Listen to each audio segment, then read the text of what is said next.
I would like to call to order the April 3rd, 2023 Cabarrus County Board of Commissioners work session. Welcome, everyone. We've gotten word from Commissioner Meismer that he's not going to be able to join us tonight. First up is approval of the work session agenda, and you all have a copy of that before you. Do I hear a motion to approve the agenda, including the changes on page 3? So moved. Second. Okay, we have a motion and a second. Any discussion? All in favor, please say aye. Aye. All opposed, no.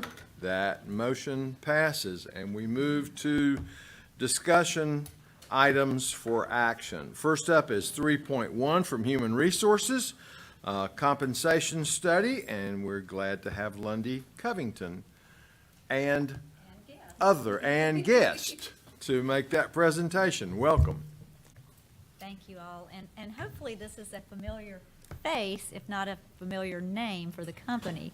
So Becky Drotz has done our study for the 4th year, I believe, and when she pulls up her presentation, she'll give you a little bit of background about her new venture that she has now initiated with Gorilla HR. So again, familiar person, familiar with us, but that piece will be a little bit different.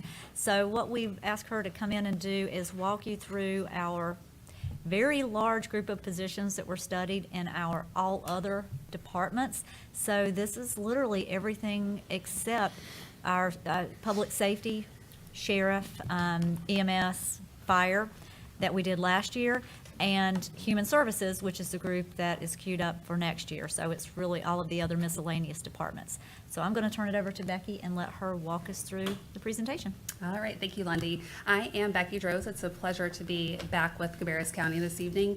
As Lundy mentioned, I've been here in the past, but I was previously employed with the Employers Association, which then became Catapult, and last year I left and started Gorilla HR. So performing the same type of work and services for, fortunately, many of the same clients, but doing that on my own now. So glad to have the opportunity to come back in and look at some benchmark positions and talk about your salary ranges and make some recommendations to keep you competitive in the pay landscape. We looked at several different departments this year. As Lundy mentioned, we've got 19 different departments that have been included. So we have a really broad mix of positions that we've studied this year. You can see up there the list of different departments that we've got covered, really encompassing quite a range of skill sets. We also have positions that are comparable in other municipalities, but we also have quite a few in this group where we're really looking a little bit broader, because some of these positions have positions that are, skill sets that are really transferable, and they could go work in other industries. So that's one thing I want to point out, particularly with this group, is that we're looking broader than just other municipalities. The whole process really started by looking at job descriptions. So I look to make sure that I understand what people are really responsible for doing in their role, as well as those essential qualifications that they have to have in order to get into that role. We also kicked off this year spending time talking to all of the different department leaders to help understand where are their challenge points, where are they seeing a lot of turnover, where do they have positions that have been sitting open and they're having a harder time filling. So we really went beyond job descriptions this year to make sure that we're hearing what's going on a day-to-day basis that's impacting the county overall. Once I have that understanding, then I'm looking for data to figure out what is the going rate in the market. And there are a couple different places that we get that information. So one of the things that we do is we actually conduct our own survey where we reach out to several different municipalities, cities, and counties that are across North Carolina, and we look based on comparable size, either from a financial responsibility or looking at number of citizens that are served, and we reach out and we ask those counties and cities to provide data on their pay as well. So that's the first step, and we did have 11 organizations that participated this year, and I'll share that list in just a moment. In addition to that sponsored survey, there are also a couple of other sources that we use for data. So one of those is the Catapult North Carolina Wage and Salary Survey.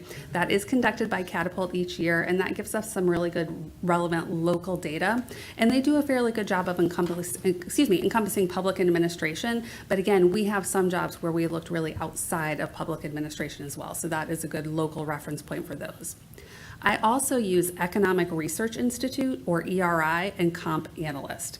So ERI and Comp Analyst are both very robust sources. It's all employer-reported data. This is not crowdsourced somebody off the street just putting in a job. This is all employers looking at job responsibilities to make matches for that comp data. So what I do is I pull all of those sources together and I blend them to create that market average. When I go into those sources, I will also mention that I like to use the median. If you ever look at comp data, you'll see there are often pages of numbers that half the time, I have to admit, don't make a lot of sense unless you're really into looking at them on a regular basis. So you'll often see things like an average or a weighted average, but I prefer the median, which represents the 50th percentile. So half of salaries reported are above and half are below. And the reason I like the median is that they're not skewed by outliers. You might have a county or a city that really is paying really high or really low, and we don't want that to skew the data either direction. So for that reason, I pull in the median or 50th percentile. As I already mentioned, we did look at government and public administration, but for a lot of these roles, we are looking at all industries. This group includes some of the administrative support, tax, accounting, several of these positions, HR. These are people that can work in many different organizations, and so for that reason, we looked a little bit broader than government, and we did look at all industries. So it really depends on the job. Where are we going to find people? Where are we going to recruit people from? And if somebody's leaving, where are they going to go? That's kind of what we ask when we look at each position to figure out what's the appropriate scope to compare against. Up here you can see the list. These are the 11 different organizations that participated. So these are the organizations that provided their comp data for us to use as a comparison. And again, that data was included in determining the market average. There were just a couple of positions out of the 95 that we had this year. Fortunately, we were able to collect data from the sponsored survey for just about every position. There were just a handful that we didn't have comparables for. So that's a really great data source for us. All right, so once we got through all of that information, there are some different recommendations that are coming out of that. So based on looking at that data that we pulled from the market studies and also how positions are assigned to the grade structure internally, there are 97 positions that we're looking at movement for. And there's also 149 people in those positions where I'm recommending a market adjustment for those jobs. The way that we do the market adjustments in the county, because the structure is based on 5% increments from your midpoint to midpoint, if a position moves a grade, it's a 5% increase since they're moving a grade. So the individuals are retaining their same placement in the grade, they're just getting that 5% increase per grade that they move. The cost is about $800,000 to move these positions and to give the individuals that hold those positions that 5% per grade. One of the things that you'll notice, you'll get some additional information from Lundy in a few minutes, and you'll notice that her count of applicable jobs is slightly higher. That's because there are a couple of positions that, based on best practice and what's really going on in the market, we're looking at some title changes. They don't have a financial impact, so they're not listed here, but there are a couple other positions that internally, while the market's not changing, internally HR will be touching to make some changes. After today, the things that I would recommend is, one, keep looking. Obviously, every year we need to look internally and see, are we competitive against each other, or do we treat employees equally based on their own placement and the ranges? We also need to go out and we need to look at that market data. We are in crazy times. I know I don't have to tell you that when it comes to the labor market right now. So many organizations are having a hard time attracting and retaining people. And I will be the first one to tell you that comp is not the only reason that people leave jobs, but it is a major reason. It is a top one in several research studies that are out there. And so for that reason, I think we need to look at comp externally more frequently than we have in the past. And so I would look at every other year splitting the departments and making sure that you're still remaining competitive externally compared to the market. I will also say this particular study, having done work with the county for several years, this is the most aggressive that I've seen. I have not, in any of our previous studies, seen so many positions where the market is suggesting a move, but we're seeing such big increases in the market. We're seeing unemployment is incredibly low. The Bureau of Labor Statistics says that there's 2 open jobs for every job seeker. Even with a little bit of unemployment, the Bureau of Labor Statistics says we are at full employment, meaning essentially everybody who wants to be working is working. And so when we look at that and we look at the types of increases that we're seeing that are a lot larger than what we've seen in the past, we're seeing, 4.1% increases last year. And we see organizations saying, hey, we'll have to do at least 3.5% this year. This is all a lot larger than we've had in previous years. And so I think for that reason, that's why we've got so many positions this year. And that's also why I would recommend shortening that cycle and every other year study all of your departments. And then of course, any positions that are new or that you're really having struggles throughout the year, we want to look at those as necessary to make sure that you have accurate information and you're making good decisions when you're going out to attract and keep people in the organization. All right, I'm going to pause there. Questions?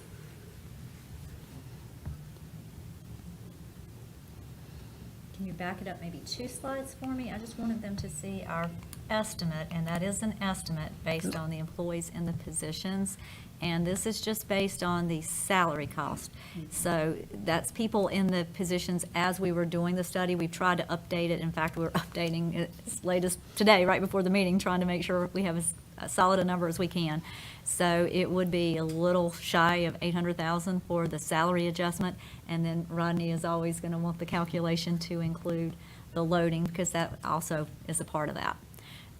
You should have from either email and/or we'll have copies for everybody we can pass out, a spreadsheet that will show you the actual positions, and this is what we typically give you with each study. So you can see the current grade as well as the grade that's being proposed. Some of these are 5% one grade, but there are a number this year, as Becky said, that are maybe 2 or more grades. We saw a lot of recommendation in the lower end of our positions this year, which is great. That's an area that we are definitely struggling to bring people in. There is a lot of competition for those jobs. Luckily, some of the positions we adjusted previously. So for example, in that first category under active living, we knew our counselors and RFOs were not gonna be easy to bring in at the rates we had. So we've already handled a little bit of that adjustment and did some just gentle movement into a deeper into the range to get their starting point up a little bit. So you'll see some departments that have a few positions. You'll see some like tax that literally have almost every position, or finance, another example where almost every position is touched. The other area that we saw a fair bit of movement is in some of our mid-management leadership positions, and Becky and I were discussing that and what the rationale for that is. And I think kind of that same argument that there are a lot of options for people in those occupations. They're hard to retain, so we are definitely seeing a little heavier fight for our management ranks. The final section is our multiple jobs. I just wanted to give you a little explanation on that. Actually, veterans will be right behind them, but the multiple departments are the ones where we have positions across the county, but we study them as part of the admin group. So for example, our accounting technicians, accounting specialists, some of those positions are in human services as well as departments in this building, but we try to study all of those at one point in time so we can be consistent. As Becky mentioned, also we are recommending some title changes. In the administrative area, right now we have 4 positions. What we're envisioning there, though, is adding a 5th that kind of sits in the middle. Shouldn't impact too many people, but it is a higher level of responsibility that we feel like makes sense to add in. So the large numbers out of those admin positions, I don't envision them being salary changes. Those are more title changes, but again, that's just the number of processes HR will have to do, the PSRs as we call them, as we make the moves. So I don't know if you have questions on any of the areas while we have Becky, but there's a very, very, very detailed spreadsheet that she prepares that goes behind this. I try to give you just kind of the high level view of this so you can see what it would look like. Anything you would want to add on the financial side, Rodney? I guess the question that I would have is the sheet that we're looking at here. It shows the current number of employees that we have in that category. And so the grade that's beside of it, is that the grade of that current employee? I guess how, if we're looking down this sheet, we see a change in the range on all of them. But what I'm hearing you say is some of those would be salary changes and some of them would not. Most are going to be salary changes. Where you'll look, under the left grade, that's the current grade.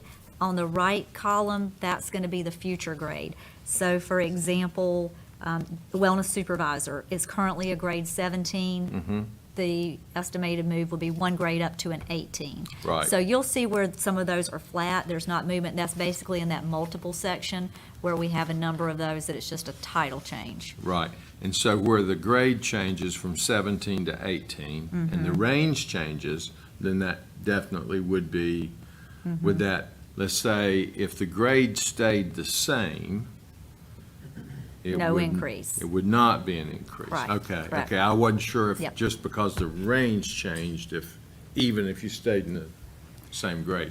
And as Becky was explaining, because of how our structure is set up currently, and we do want to do a structure review, one grade is going to be 5%. So if you want to think about it that way, if you see a two-grade move, that would be somebody who would be getting a 10%. Okay.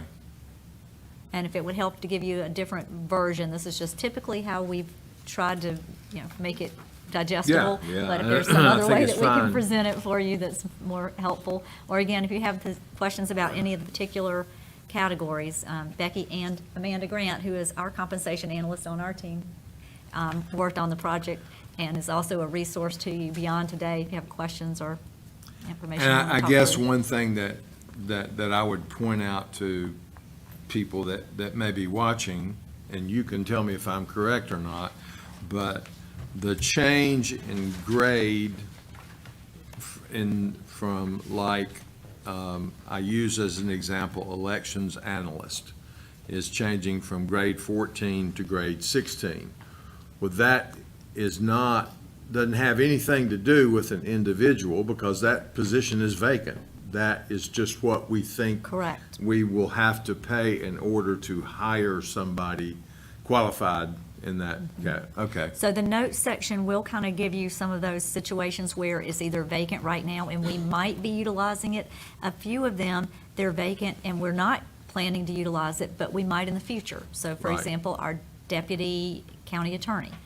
We don't have anyone in that role now, but if we were ever to go in a different direction and expand the legal department, that's where we would estimate that position to be placed. So a few are on there just, again, for future reference, but the ones who show account will be getting adjustments if there's not a note to the contrary and the grade moved up.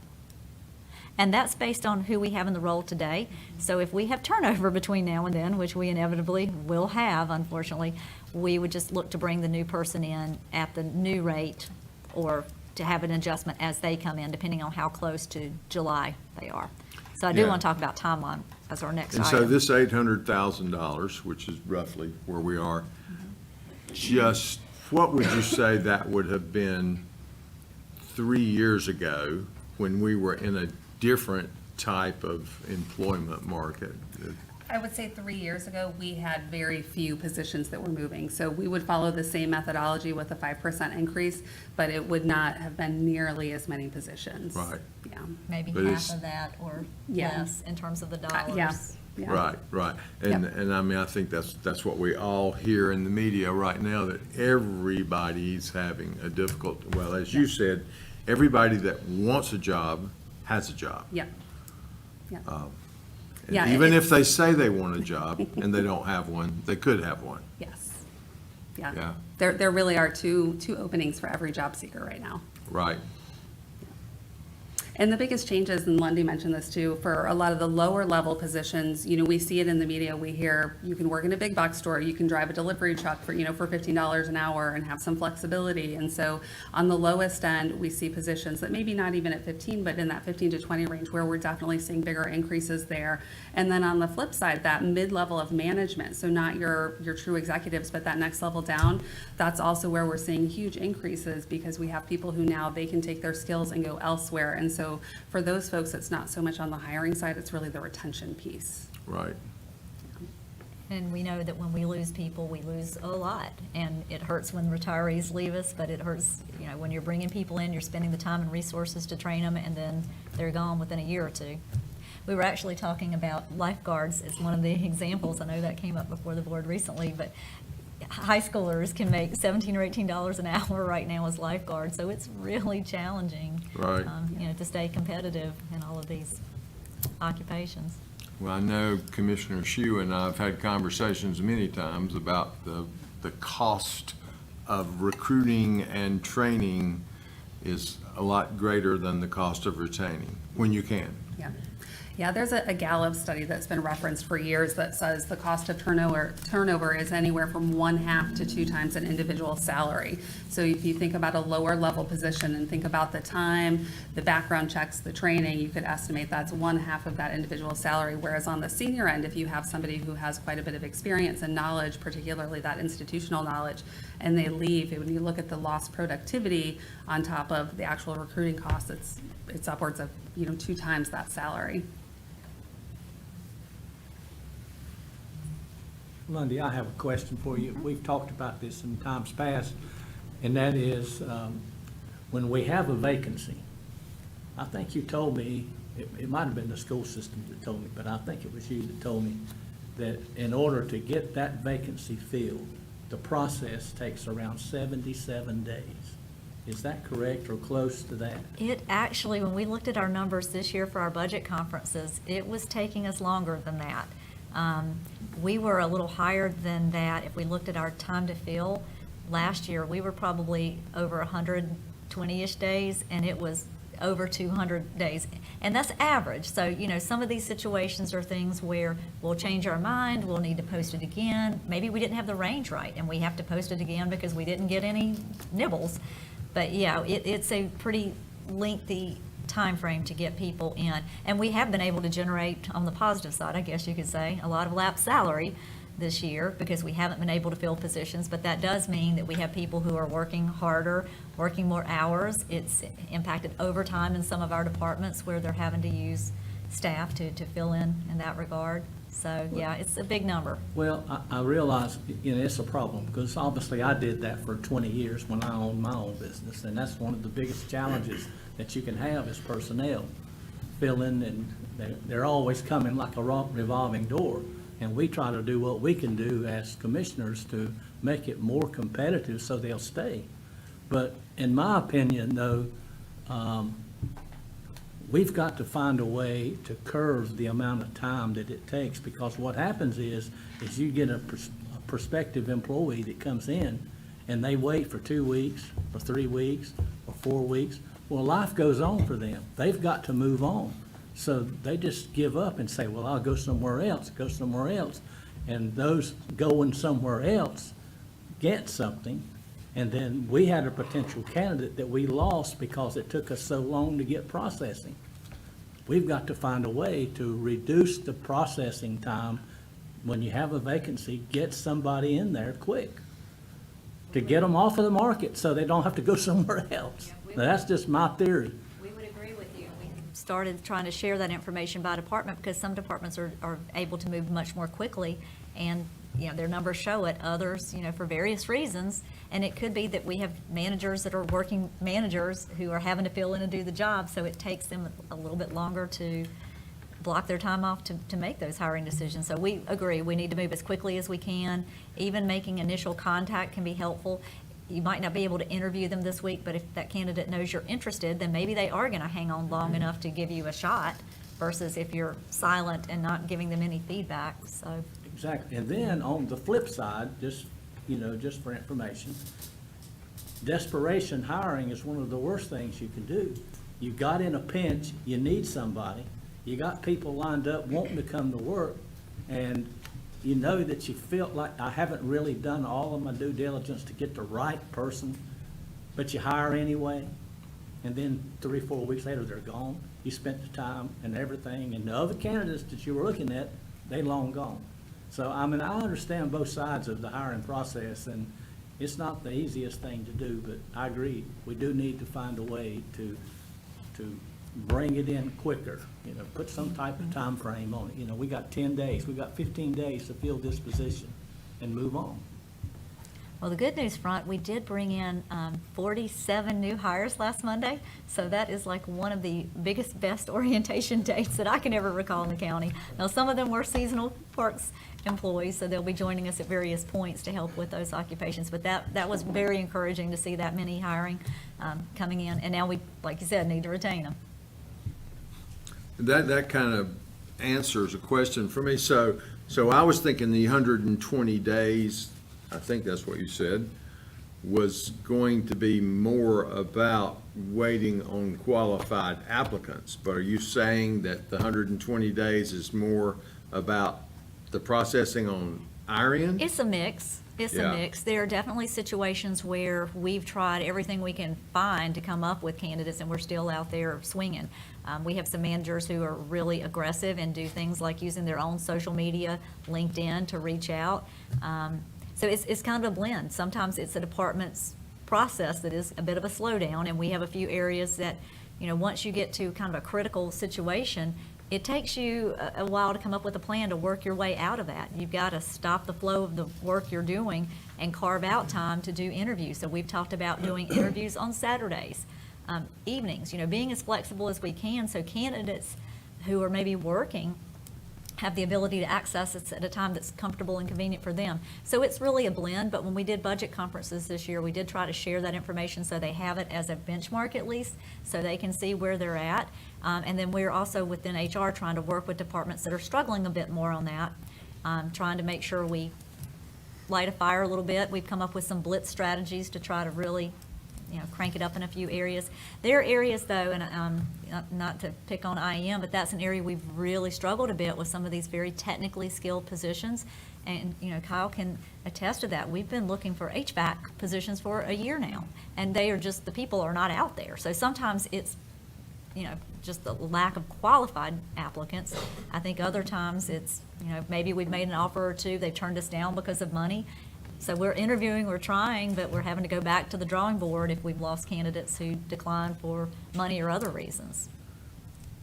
So I don't know that gave you a real succinct answer, but it's really kind of a mix of what we're seeing. Is there any kind of exchange of information between the community college and the county?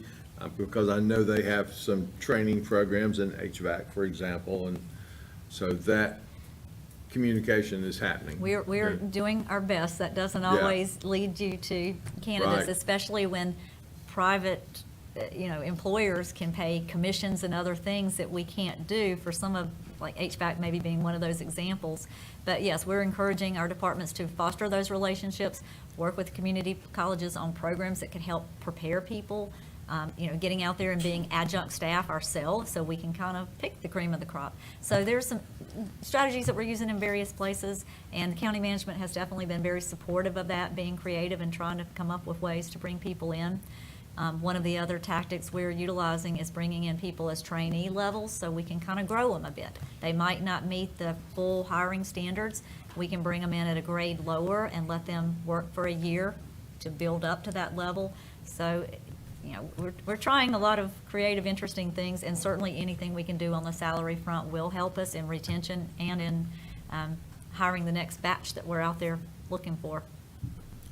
And I hear that from the community college a lot, in specific programs. I don't know HVAC since we're using it as an example, but the thing that I hear from a lot of those instructors is every single one of my students has a job offer as soon as they get their certificate. And so I think that's something that benefits us to make sure that those students out there are aware of those opportunities that are available to them with a very, I don't want to say a small amount of training, but in the overall scheme of things, when they're looking at a specialty of that nature, sometimes the training is a lot faster than, say, a general degree program.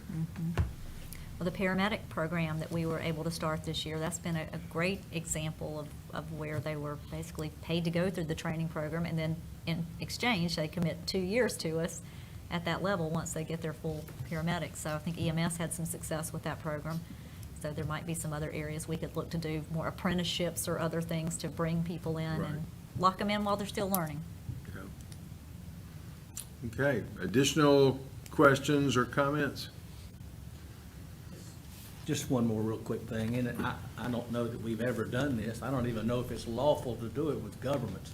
And that is, if the private sector can do sign-on bonuses and things like that for the more critical positions, is that something that we could do? With the requirement, as you know, they come on, you give them a bonus to come on with us, and then, but they're required to stay 2 years or 3 years. Because when you're hiring, it costs you way more than the sign-on bonus would be. But if you can get them and get them for 2 years or 3 years, then you would recuperate that money and hopefully have a good employee. But I don't know that we can do sign-on bonuses for critical positions.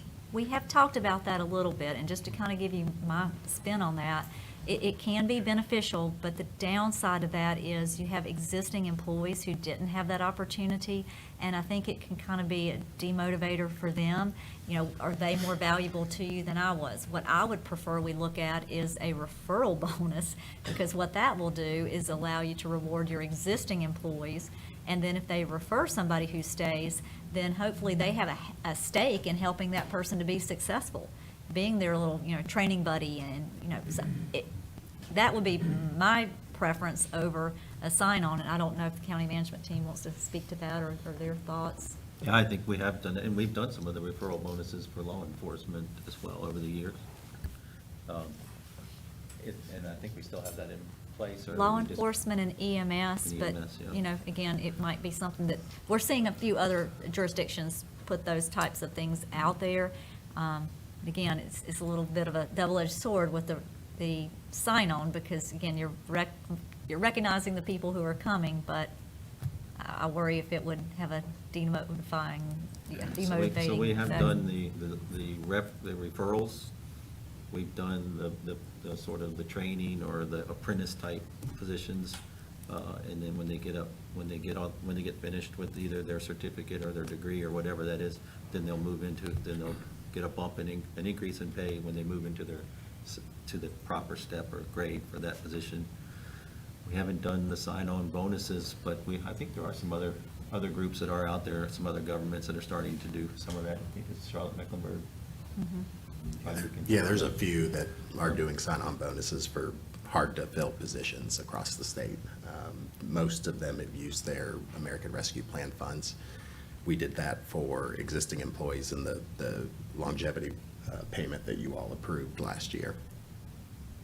Well, I think that, as times change, obviously we have to change, and we're doing that by the salary studies, by the different things that we do, to help our staff stay around a while longer and that kind of thing. So we've got to do all we can do. But you talk about equity, you're saying, well, I'm worried about how the existing employees might feel if we bring somebody else in and they get a sign-on bonus and I didn't. Well, sometimes things is not quite fair. Just for hypothetically, you bring an employee in and you start him off or her off, it's say $20 an hour. Well, you may have 100 people that's been around a lot longer. They've been around for a while, and they're only making $20 an hour, but you're bringing a new guy in for $20 an hour up front. That's not quite fair, in my opinion, but sometimes things aren't always fair. You have to accept it for what it is. And, but whatever we can do, whether it be a sign-on bonus or whether it be a referral bonus or something like that, we're going to have to upgrade our methods if we're going to fill these positions and get the highest quality people, which is what makes Cabarrus County one of the greatest places in the world to live, because we've got some of the best people, great people, and it takes time to find people like that. Matter of fact, I often wonder sometimes, where do we find all these good people, that's here that help do what we do every day? It's amazing to me, but I'm glad to see that we're moving forward and trying to make it better, make the process better. And I hope that we'll consider looking at the referral bonus again and make it, something that would be attractive to our employees, because everybody knows good people, a few anyway, so they know good people, they know what they do, and they can make some suggestions that would help us and help them for doing it as well. Or to your point, if you did the sign-on for the new, you do the referral for the existing, there you go. Both are gaining from that, and that might be another way to, strategize it. I really like the referral. I mean, that gets them invested and they're, like you were talking about, some of the managers that use their social media accounts and so forth to get the word out. When you multiply that by the number of employees, if they have an incentive to recruit some folks, I think that, and they're rewarded for that. I like that. And in my experience, you don't usually refer somebody you don't want to work alongside. Right. If you're making a recommendation, it's somebody who you'd want beside you. Somebody that I would feel proud to say I referred them, yes. Exactly. I'm a massive fan of the referral bonus, and I just wanted to bring it back to that $800,000 price tag. This board made a clear statement at our retreat that our focus was to take care of the employees. That is our priority. We're building the mission statement around it, the vision statement around it, the direction of this county around it. And so the referral program, a sign-on bonus, you say $800,000, that seems like a lot, but that's 149 people here. That's a lot of lives that we can help improve. I just wanted to bring it back to that retreat, that is what we all unanimously decided on. Very good point. All right, I do have two other quick follow-ups, if Lauren can shift gears. They're related. One was from the retreat. We talked about changing the cycle of reviews from every 4 years to every 2 years. So that does require a little change in wording in our personnel ordinance. So it literally is changing the word 4 to 2. So that is one of the items I have for you. And then the timeline for projects is something we kind of struggle through every season. So yep, you can see just the one word change, and then I also attached to that document the schedule, what it has been and what it would look like. So you can see that we would just be marrying two groups up. So next year we would be back in sync to do human services as well as that internal review. We were on a 3-year cycle, and then we added in that 4th year thinking that would really be beneficial. We did it at a time the market was nowhere near as hot, so it made sense at the time. But now, what we're seeing, what our comp expert is recommending, this more frequent cycle will definitely help us to stay on top of it. And the goal is, if we're not stretching it out every 4 years, maybe we won't have as many adjustments to do when we get to the 2-year cycle. We'll be a little closer to where we should be. It's kind of like our revaluation schedule. If we stretch that out to 8 years instead of 4 years, then we would have huge gaps to make up. I like that. Exactly. And then the second item is just the schedule. So in talking with Rodney and seeing what's possible with our remaining funds this year, it looks like it would be possible to go ahead and move forward one pay period earlier than we would typically do with COLA. What we are trying to do from the HR, payroll, finance, and IT standpoint is just to make sure we spread these projects out so we can make these life impactful changes as quickly as we can, but we have to be able to sustain it with our group. So having 3 different pay cycles is very helpful to us. So with the parent funding that is available, we could go ahead and start with the first cycle, the COLA adjustment, the pay cycle that starts June 16th. It wouldn't actually be paid to employees until July 7th, but the recommendation would be that we do that adjustment, the pay period in June. We have some new departments that we're splitting out for county management and for the sheriff's office. That won't impact anybody's money. That's just more or less getting them to the right budget. We would like to do that one in the time period that most truly aligns to the budget start. So 6:30, meaning we'll have one day we'll need to move back into the right time period. And then the particular study we just mentioned, it would be the pay period after that, so starting July 14th. And then employees would actually see adjustments through this project and their salary on August 4th. So that's the proposed schedule. And I don't know if you want to weigh in any on the budget. So those are the items we have for you today. Hopefully you are in agreement, but again, if there are questions, please let us know. Excellent. Any other questions, commissioners? You do have all these documents in your hand. Great, thank you. Thank you, we appreciate your time. Okay, we move to item 3.2 from Active Living and Parks, Matching Incentive Grant, application requested changes. Happy to have Byron Hagler with us for that item. Good evening, Commissioners, Management. I wanted to bring to you our Matching Incentive Grant Program.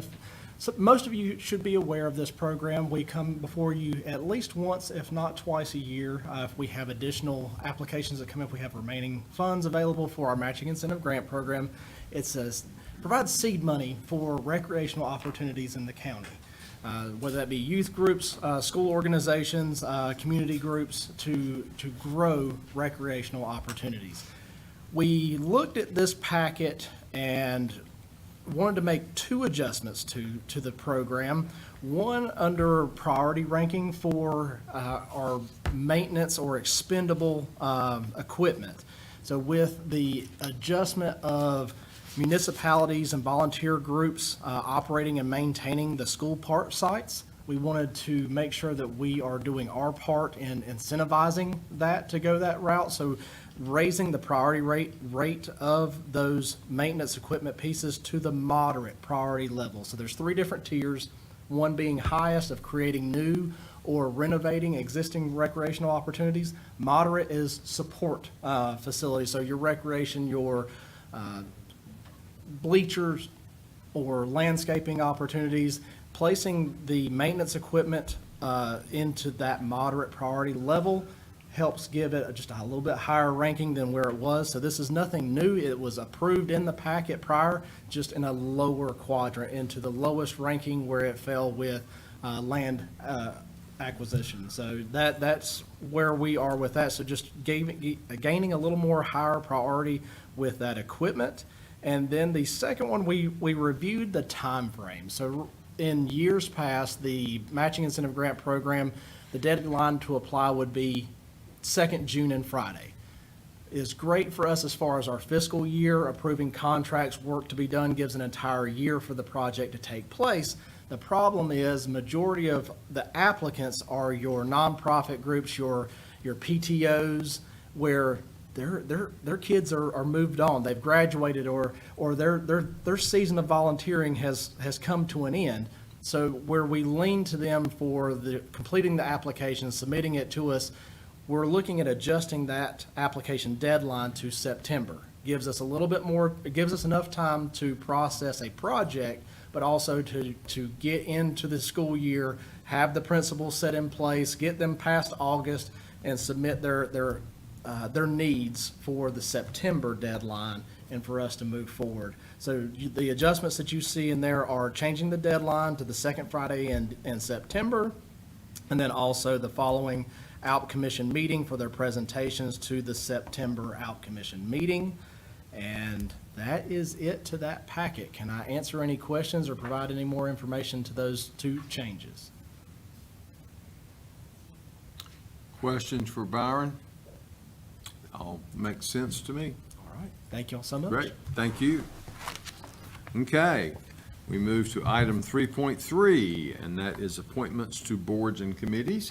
You all have a copy of those before you and have received them previously by email as well. Is there any questions or comment anyone wants to make on that? I think, and I think you've gotten this information earlier. Commissioner Meismer has requested to be removed from the Transportation Advisory Committee, which is the MPO, and Commissioner Shue has agreed to to take that position. I think everything else is pretty standard. If there are no questions, then we will move to item 3.4, and that is the Central Cabarrus Men's Basketball Proclamation. You all have a copy of that before you. I had sent out an email earlier, and we'll repeat that again today for the benefit of people that may be watching. We will be having a celebration this coming Thursday, April the 6th at 6 p.m. Here at the Governmental Center at 65 Church Street South. Be out front on the front steps. We hope to have some cheerleaders and some band folks from Central Cabarrus, and we will be celebrating the state 3A championship men's basketball team, the Vikings, which have done a tremendous job, I think, and hopefully, and we'll have some correct information, but I think they have, prior to that state championship, had won 37 consecutive games in a row. They've continued on, been involved in some non-sanctioned championships and played in a championship game this past weekend and made it all the way to the finals. So a lot to be proud of, and so we want to celebrate them. And we do have a proclamation prepared, and hopefully we can suspend the rules and vote on that today, so it'll be ready for the celebration on Thursday. So I will read that now. Whereas it has been brought to the attention of the Cabarrus County Commissioners that the Central Cabarrus men's basketball team has exhibited astounding athletic abilities, which has earned them a North Carolina 3A state championship title. And whereas the team was made up of 15 outstanding players, Jaden Thompson, Chase Daniel, Jake Baker, Amari Russell, Adriel Miller, Cavante Martin, Elijah Ford, Carson Daniel, Gavin Bullock, Caden Smith, Micah Murray, Desmond Kent Jr., Chene Ezebo, LaQuise Bruce Jones, Noah Edmiston, and whereas the team had an undefeated season and won the second state championship for the program, and whereas Desmond Kent Jr. received the North Carolina 3A state championship game valuable player, and now therefore be it proclaimed that the Cabarrus County Board of Commissioners do hereby extend congratulations and best wishes on behalf of the citizens of Cabarrus County to the Central Cabarrus 2023 North Carolina State Men's Basketball 3A Championship Team. And so, do I hear a motion that we suspend the rules to vote on this proclamation? So moved. Second. Okay, we have a motion and a second. Any discussion? All in favor, please say aye. Aye. All opposed, no. That motion passes, and I would now entertain a motion to approve the proclamation as presented. Second. Okay, we have a motion and 2 seconds. Since there are only 3 of you over there, that's pretty good. So is there any discussion? All in favor, please say aye. Aye. All opposed, no. That motion passes unanimously, and thank you for that. I hope that all of you will be able to be here on Thursday, and a lot of folks in our viewing audience will be able to join us as well to let these team members know just how proud we are of them and how much we appreciate the way that they have represented Cabarrus County. So we will move now to item 3.5, which is resolution in support of House Bill 98. Commissioner Workman had requested this item to be on the agenda, so I will turn the floor over to you, sir. I've been working with Union County Board of Commissioners as well as Stanley County Board of Commissioners for about the last 2 months. Both boards passed a resolution and were interested in Cabarrus kind of joining on with that. And I've been in touch with the Cabarrus Health Alliance, with Atrium. We've done this the right way. We've not tried to slide anything in. But what this is, and I'm just going to read the resolution. This resolution sticks directly to the bill. We don't go above and beyond. We don't go outside of it. It sticks solely to this bill.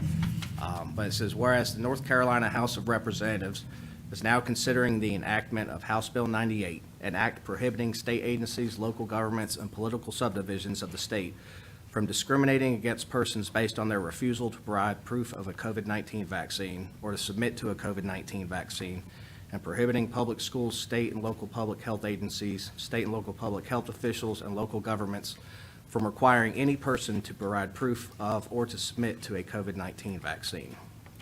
And whereas there are various reasons why North Carolinians chose not to be vaccinated, including but not limited to established medical conditions, lack of long-term medical data regarding the vaccine's impact, previous infection and recovery, preference for therapeutics, potential adverse effects, religious beliefs, intolerance to vaccine ingredients, and previous anaphylactic or other reactions. And whereas the rights of individuals to make their own health decisions and to choose which medicines to put into their bodies is a critical and fundamental liberty right in this country. And whereas no adult individual should be forced to take a vaccine that they do not wish to take, especially when that decision could detrimentally affect his or her health, ability to find or retain a job, or to support his or her family. And whereas many North Carolinians have lost their jobs, their ability to attend school, their in-person access to public places, and other freedoms due to their choices to not receive the COVID-19 vaccine. And whereas the Cabarrus County Board of Commissioners believes House Bill 98 to be in the best interest of the residents of Cabarrus County in order to protect the individual liberties which the state of North Carolina and the United States Constitution guarantees them. Now therefore be it resolved by the Cabarrus County Board of Commissioners that the board supports House Bill 98, Senate Bill 121, and urges the North Carolina House of Representatives, the North Carolina Senate, and the Governor of North Carolina to enact this law. But like I said, we kept ours specifically to this bill, whereas there are some of the other resolutions that have gone out, have kind of gone above and beyond. We talked with the Health Alliance, some of the wording and some other resolutions. There were some concerns that they might not be able to work within that as far as isolating kids for chickenpox or measles. They have to be able to keep people safe, and so that's why when we brought this to Rich, I wanted it to stick directly to that bill. So that's where that's at. Great, thank you, sir. Any other questions or comments?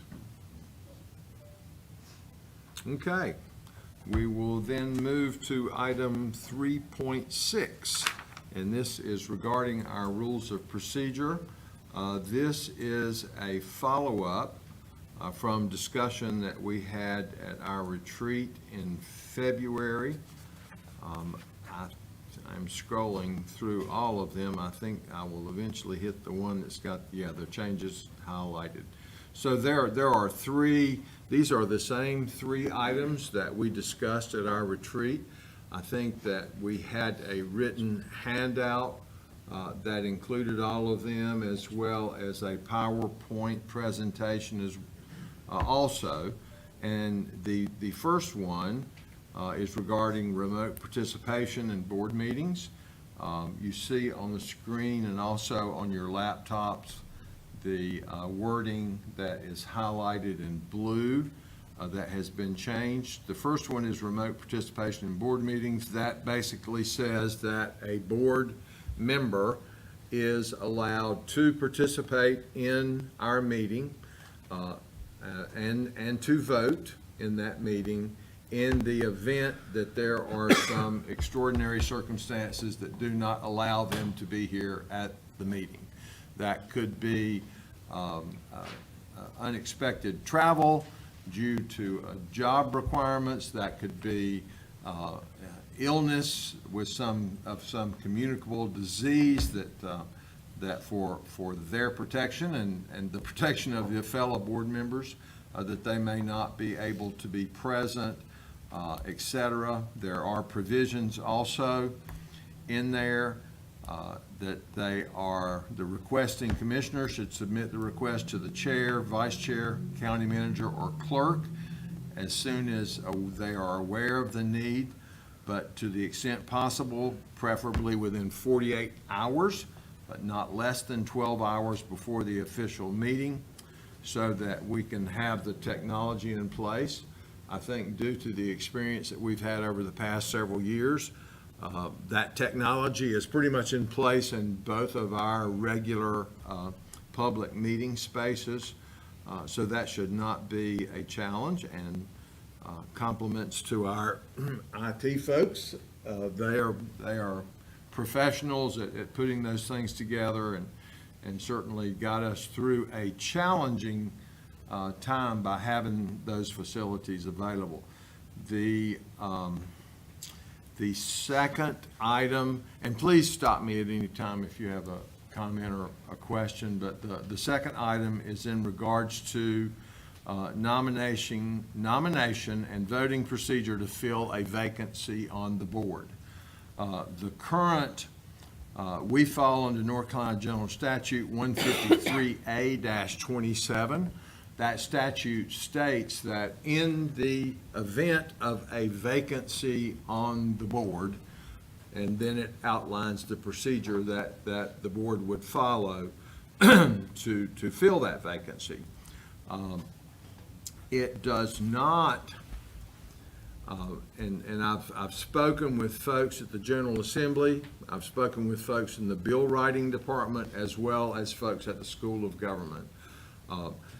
It says in the event of a vacancy, but it leaves it very ambiguous. It does not provide any provisions for if, let's say, if a board member could be by reason of health issues, could be reason of relocating outside the county, any number of other things that could be an illness of a family member, a lot of things that could, changing job requirements that would necessitate them not being able to continue to serve.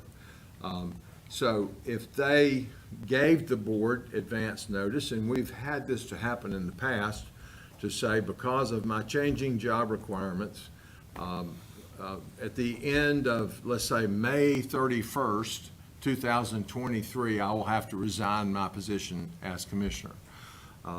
In an ideal situation, hopefully, and it is the board's responsibility to fill that vacancy, that we would go ahead and begin that procedure during that time that has been given to us, which, I mean, it's kind of like if you're resigning your job and you give a 30-day notice, that's so that they can be finding a replacement for you during that time.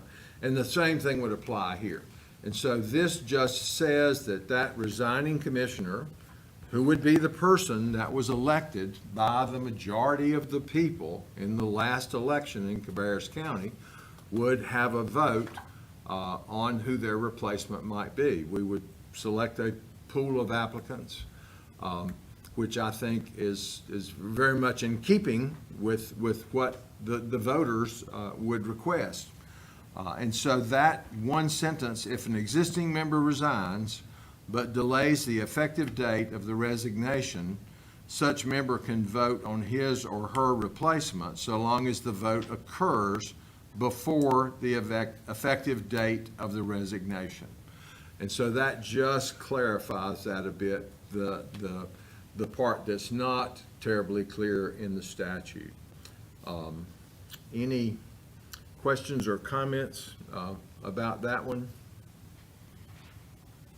Okay, and then the third one is the other one that we discussed also previously, and that is the 1 hour rule. And that is actually a new addition to our rules of procedure, which states any member's proposals or inquiries, including items to be added to a meeting agenda, shall not involve or receive more than 1 hour of staff time unless the entire board is made aware of the proposal or inquiry. The purpose of this rule is to facilitate transparency and communication and focus staff time on priorities of the entire board. Such proposals or inquiries shall be transmitted through the county manager to the appropriate staff member or department. And that basically just says that if there's something important enough that is going to take more than an hour staff time to explore, then the entire board should have an opportunity to have input on it.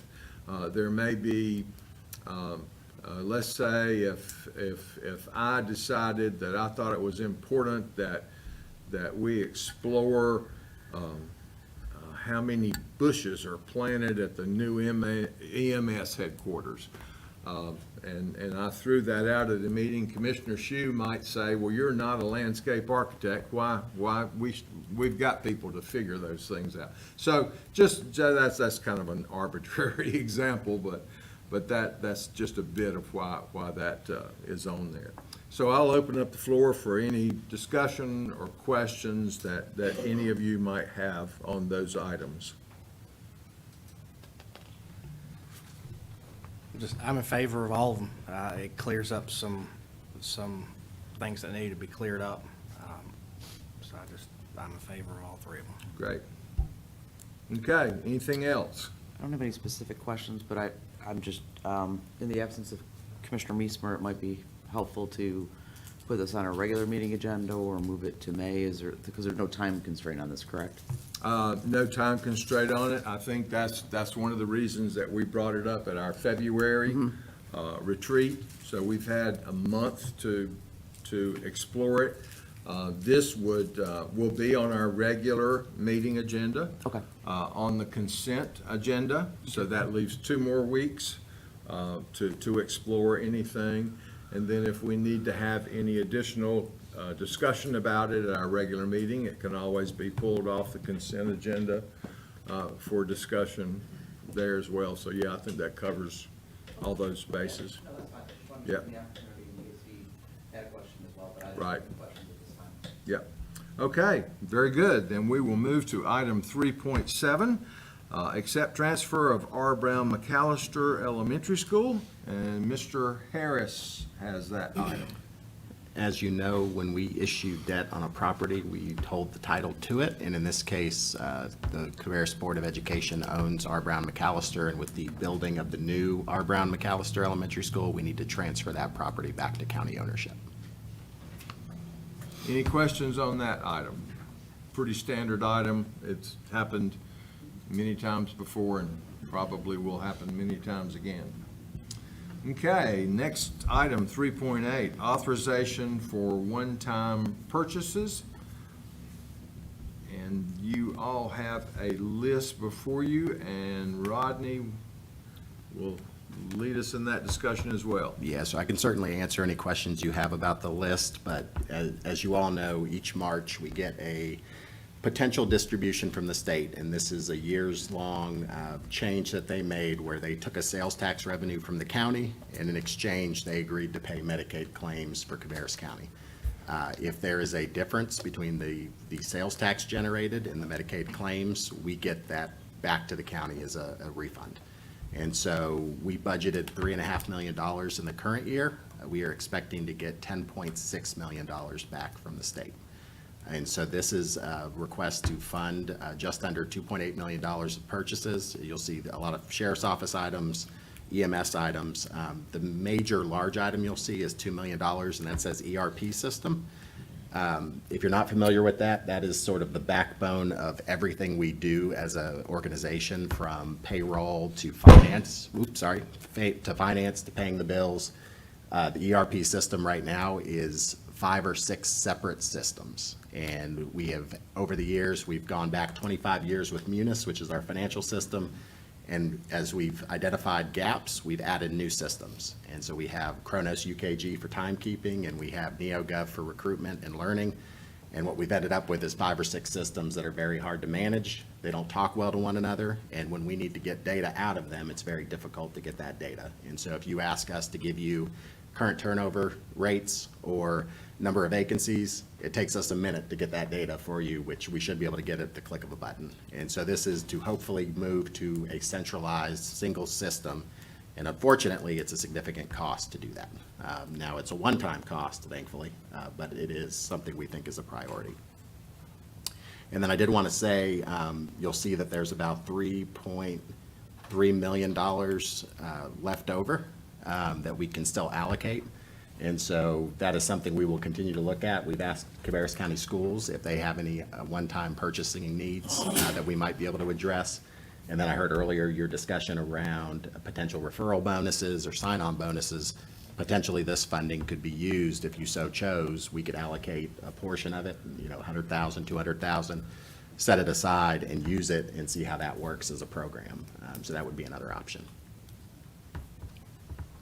Okay, questions, commissioners? All righty, thank you. Okay, we move to item 3.9, vacant and dilapidated housing, and we're happy for Kelly Sifford to lead that discussion. I'm gonna join Kelly, but not because of anything bad. Thank you. We have had several people approach us lately, approach you all about dilapidated and vacant properties that are located near their homes. In the past, we have worked with homeowners or property owners to get those cleaned up. Ultimately, the responsibility, if we follow the process, is that we would put a lien on that property and tear that down. Currently, we do not have a budget for that. We have not gone to that length in many years. We haven't budgeted for it. So we would, if it is your desire for us to start pursuing this more actively, then we would need budgeted money to be able to do that, because it is a lengthy process on top of that. I do want to make it clear, though, there are several types of properties we're talking about, and there will be different ways that those would be handled. One is simply a vacant property that is dilapidated. Another would be a homeowner property that is dilapidated, or a rental unit that is dilapidated. And in some cases, what we have is a dilapidated house on a property, but somebody's living there but not in the house. So homeowner dilapidation is not something that we have actively pursued, because obviously if they had the money, they probably would have already done it. We try to assist them through community development. We try to put them in touch with other programs, USDA, if they're eligible, some of those things, to encourage people to fix up their property or get things repaired. So that's one way we handle the homeowner situation, but we have not gone much beyond that. The rental property is dealt with in minimum housing. So that one's probably our easiest situation to deal with, because we go straight to the property owner, tell them what has to happen, or they have to have the house vacated, and that typically is resolved. That's not usually too much of a problem. The ones that have somebody living on them that aren't actually living in the structure is something that probably is not going to be dealt with, or be able to be dealt with, because they're not really violating housing policy. So if they have permission to be on that property, it's kind of putting us into a bit of a bind. But those are kind of the scenarios that we are dealing with. So I just wanted to lay out the scenarios. General Counsel is here to kind of lay out the legal aspects of it. And I also have Matt Love here in case you have questions regarding the process from how we would go about it to do that. But ultimately, if we do this and actually go through and tear down a house and put a lien on it, we are not likely to get all of that money back. We won't be getting that money back soon. You're likely to get a portion of that money back if you do see it. If these properties were terribly desirable, it probably would have already been taken care of. So keep in mind that this might be a bit of a losing proposition on the money side. So from there. Yeah, basically, Kelly kind of already hit on, a lot of these, I think, fall under minimum housing. If they don't, then we're talking about, things that might fall under what would be considered a public nuisance. And there's a couple of nuisance statutes that we can use, as well as, the just general county police power to kind of abate those nuisances. And then the rest of these issues kind of fall under 160D. So they're either going to be a zoning issue, or they're going to fall under minimum housing, or in some cases, there could be a building code violation. So what's going to happen is that's going to come to staff, and then, like Kelly said, staff will work to remedy that. But if we can't, then it may be something where it gets escalated up to either myself or Mr. Cook, and we need to file a lawsuit against that. And so I just kind of wanted to outline that. That's kind of the process of where we are. And on the legal side of it, the concern I think we would have is a lot of these properties are what we call heirs property or state property. So the two concerns I have are, how do we get what's called proper service on whoever owns this? If Aunt Sally's up in Maryland and we start a lawsuit and she doesn't get notice, that could potentially cause an issue. And then the second part has already been addressed, that the judgment. If we do get a judgment, then what does that look like? How do we collect on that? All of these statutes that I just outlined do allow the county to put a lien on them, file that lien with the Register of Deeds. When the owner goes to sell that property, they would then have to pay off that lien. But going back to the example I use, if it's an heir's property, it's likely that property may not get sold. So this is only in the area, unincorporated area of the county. The Correct. municipalities handle their own. They do. This is the unincorporated area. We are getting more complaints. Obviously, we're growing, so there's more neighbors close by now. And the people that are moving here are from different areas, and I guess have different expectations about what we are or not enforcing out in the field. And so because we are getting so many of these, one meeting, you got 5 in one meeting. So we wanted to bring it to you to get some direction and understand that we would need a budget to go with that if that's the direction we need to go. We don't have funds for that.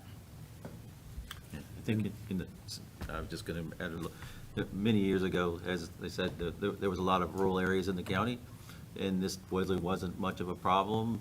Although the kids may build on the property and their parents or their grandparents' house may be on there and they don't want to touch it for sentimental values, but 20 years later, they've not paid it any attention, and it starts to decay and fall apart and becomes dangerous if anybody's walking around. So we're starting to see more and more of this. So 20 years ago, we were able to handle the abatement of these or dealing with these in a fairly easy manner because there was very few of them, and plus there wasn't a whole lot of people complaining. Now that we're getting closer to each other, more people are complaining.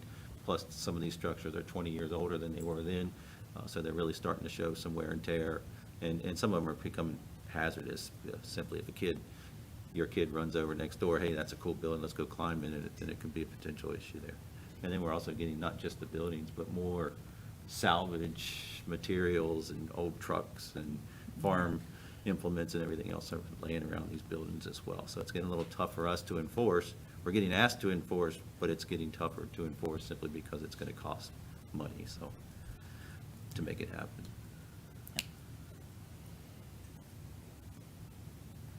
In most cases, Kelly, are the taxes being paid on these properties, real properties? A lot of them they are. One of the properties in particular that came up recently, it is an heir property, as we found out. One person is paying the taxes, has been paying the taxes, but he's we think, one of the heirs. We're not even sure who he is in relation to the situation. But it is common that somebody's paying it, but you still have all these other heirs that would have to be noticed and all, even if that person's paying it and acting as a responsible party, they're not legally the responsible party by themselves. and you're talking about tearing the properties down, hauling the property garbage off, and there's a cost to that. And then we issue a lien. What kind of lien is that? Is it like a mechanic's lien, or what type, is it a special type lien that you use? Because, you know, if you could use a tax lien, which obviously it's not taxed because they paid the tax, so would it be a mechanic's lien? It's a they are statutory liens. Typical legal answer, it depends. If it is under 160D, it is created by that statute. So it is a statutory lien. It would be given priority over some other liens, but it's a creature of the law. Well, how would, I mean, what good would a lien be if it's not enforceable? Could you enforce it? And Well, if it you is could, how? enforceable, but the problem is, if these properties were desirable, it probably would have turned over already. So our point is that it could not sell for 20 years, it could not sell forever because the property is in so many different names or so many people that you would have to notice, that you may not ever get a cent back on that property, although it looks better. The neighbors might be happier. You know, the problem is here, we've got costs that are benefiting the neighbors, but not everybody potentially. So we wanted your direction, and if you, depending on what direction you give us, we may have to do a little work on our ordinances to line it up a little cleaner. There are a lot of different types of liens under the statutes, and, you know, I think that's why Evan answered your question that way. But your enforcement remedies are all the same, really, depending on, I mean, it doesn't matter which type of lien you have. You still can sell the property if you have to satisfy the amount that's owed on the lien. You just have a little bit different ways you gotta go about it, but you still you can realize money out of your lien if you can get somebody that wants to buy it. That's the big part of it. And when they talk about these heirs, sometimes you can't even figure out who their heirs are, because the person that died didn't leave a will, and there's nothing at the courthouse that would help you determine who they left behind, and they might be all over the country. And there can be, you know, you could have 20 different people, and sometimes that just gets really tough to find that. You know, Concord does a lot of this through their police department, because all of their enforcement is handled through their police department.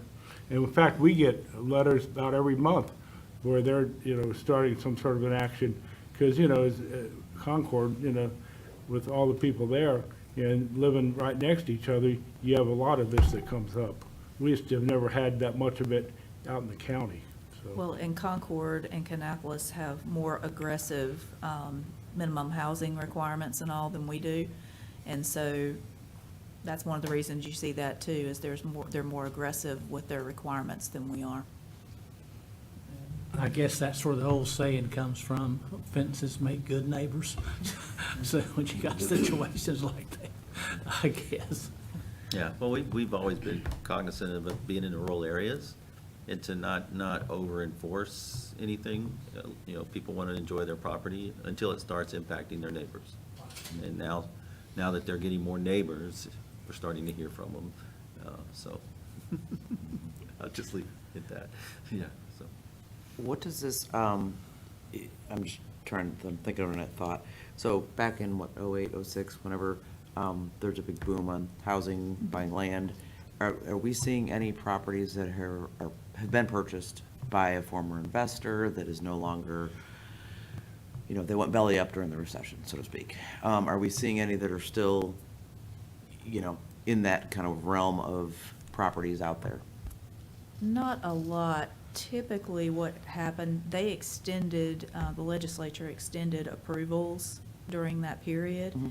And in most cases, if it had some sort of approval on it, somebody else picked it up and got it. And, you know, you're starting honestly to see a lot of those develop now. They're literally in development now that were approved back in that time frame. But yeah, I know we don't have any here at the county really to speak of because we're relying on septic systems, so there's not any huge subdivisions out there that are based on septic. Most of those are very small. So the ones that are out there with the cities, but I just don't think there are a whole lot of them. I think somebody's picked up. Okay. And typically, it's not that type of property that we're getting complaints on. It is literally burned-out buildings that never got torn down. It's just dilapidated buildings. It's things of that nature where people, and what I guess has irritated it further is some populations of the homeless have moved out into the county and are residing on these properties, but not necessarily in the structures, which again, there's nothing that we can do necessarily about that if they're not residing in the structure. And even if they were residing in the structure in that case, unless they're renting it from somebody, you know, we're kind of hands tied. So if we were to say, yeah, we want to crack down on this, and how many properties today? I'm do you- aware of about 8 to 10 8 to today that could potentially go down that path. Now, I did, after the lady from Fishertown spoke to us at the meeting, I did reach out to WeBuild and ask them to take a look at those properties. I have not heard back from WeBuild. I'll have to check in with them and see if they were able or interested in any of those, if they could do anything with that. But I did want to give them an opportunity to maybe try to make the situation better. So I did do that. Some of them may be something that they can work with. Most of them probably aren't, quite frankly. But I would say if we go down this road, you know, the main thing is it's going to take a lot of time, and you're going to hear continued complaints on the same properties while we go down that road, because we're thinking 12 to 18 months before you would really see something happen. I mean, see something as in tear down.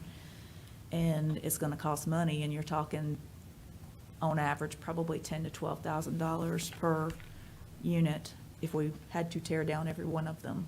So we're looking at So if probably we dealt $100,000 with a day. everyone today, we're talking about spending $150,000 potentially, Potentially, yeah. that we might not ever see back, or we might see a little bit of it back 10 years down the road. Correct. Very few of them would you see an immediate return on it.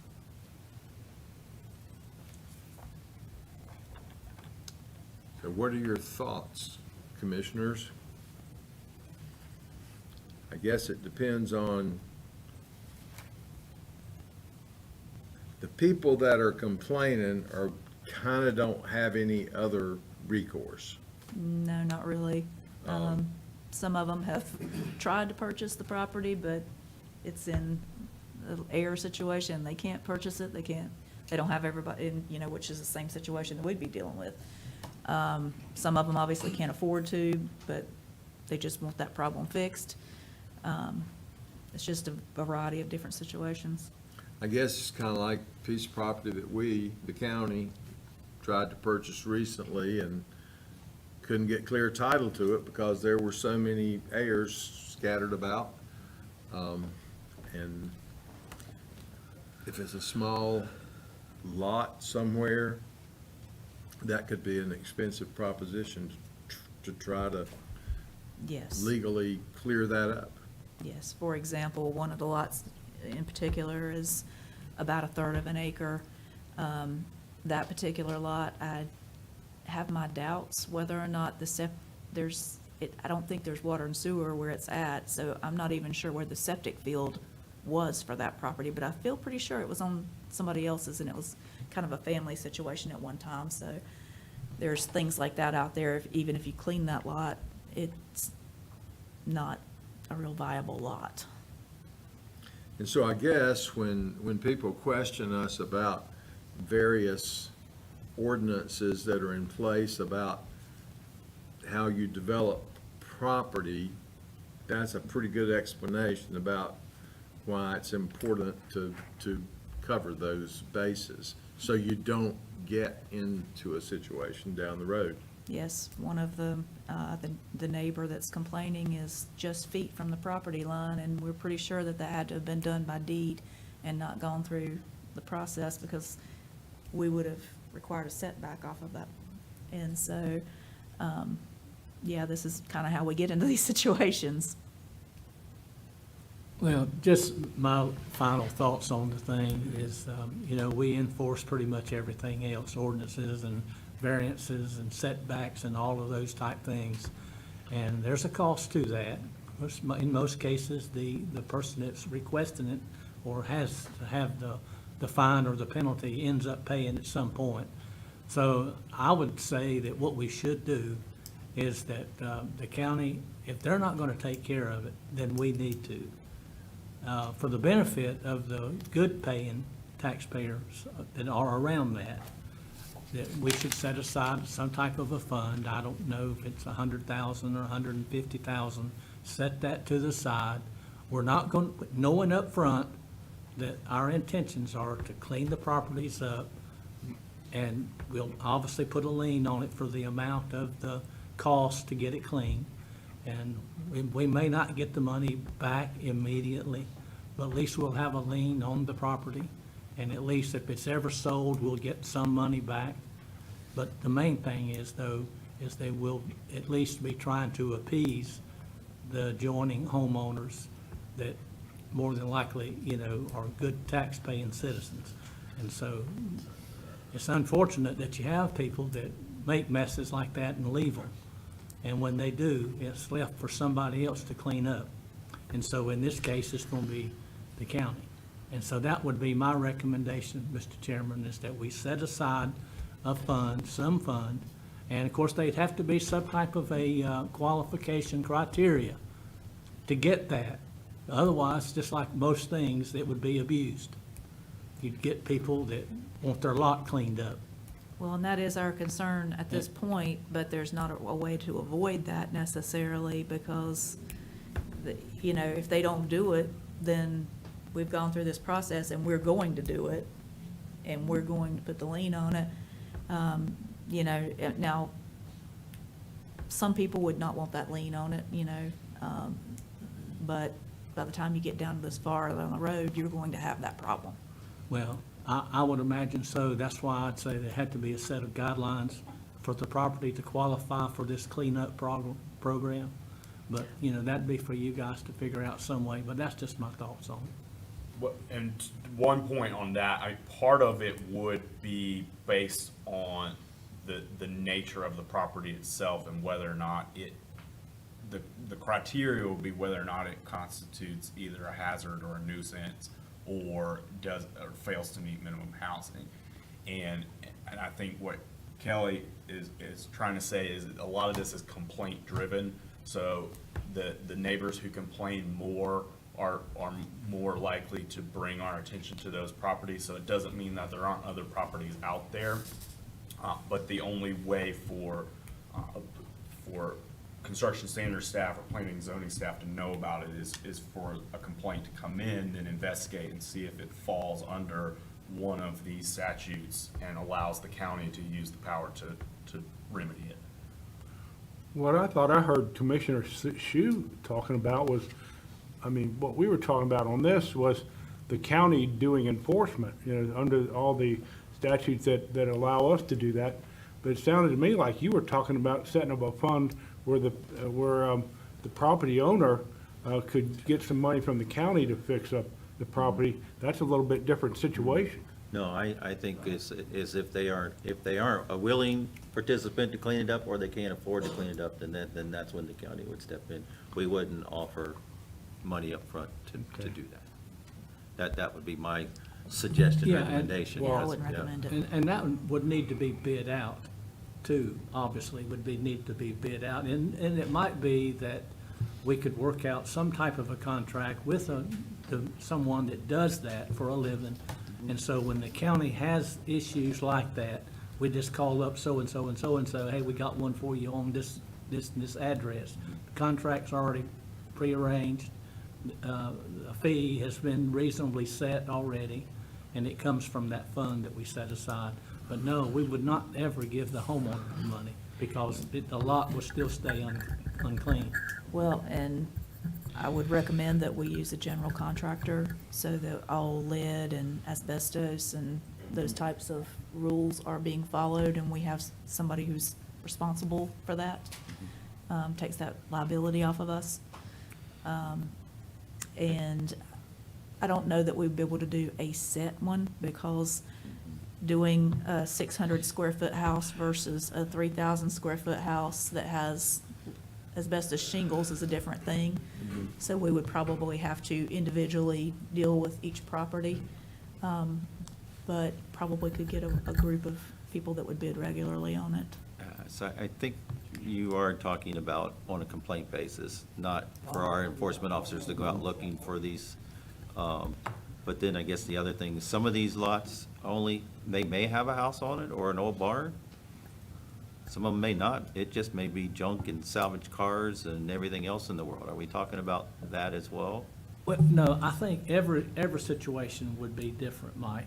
I mean, I know of a case, Kelly, we didn't mention no names, obviously, but I know of a case where that it was a double-wide mobile home. The double-wide mobile home burned probably 15, 20 years ago, and it's growed up trees and stuff all, and it's right on the property line of a good tax-paying citizen and other homeowners right around there. And the homeowners, whoever they might be, whether it be a group of heirs or, whoever it might be, they have totally neglected the property. And, but now, if you've got a situation where there's an old barn out there, that's quite a bit different, that would be a different criteria. But when you got a one-time existing residence that burned and it's been vacant for 20 years, I mean, the premises is totally vacant. No sign of anyone ever coming there to visit that for whatever reason it would be. That's different than a barn, or an old outbuilding or something like that. So that's why I say there'll have to be some pretty stringent criteria to meet that qualification to be torn down and removed by the county, and with a lien put on the property, the real property itself. So it'd be fair for us for Kelly and Evan and staff to work on some language to draw that up, bring it back to you, and then a potential, after we run a few of these cases, just run the numbers on them. I'm thinking, we're not talking $20,000. I'm thinking if we start this, you're gonna need to start somewhere around 100,000 or more to start it. And probably will have to be funded annually, as we figure out how much use this is gonna have. So the criteria is not already in place? Well, that's what we were discussing. So it is for minimum housing when it's a rental, but like I said, Right. typically the landlord's taking care of that, and that's easier to rectify because you have a little something income-wise to hold over their head to where they want to fix that. Where we run into issues is vacant that will have to be condemned, in essence. Right. And is it a nuisance by the law? And obviously, I don't think you want us pursuing homeowner dilapidated because we're going to make somebody homeless, because it will be condemned and they will be required to move out. And I don't think that's what you want. Let's work on some language and I bring think it it back. would, just to keep it with vacant, abandoned. Yes. In those realms, and leave anybody that is living there, legally living there on the property, leave that alone. But I think, abandoned and, vacant, I think that we, for the health and safety of the surrounding neighbors, I think that would be beneficial.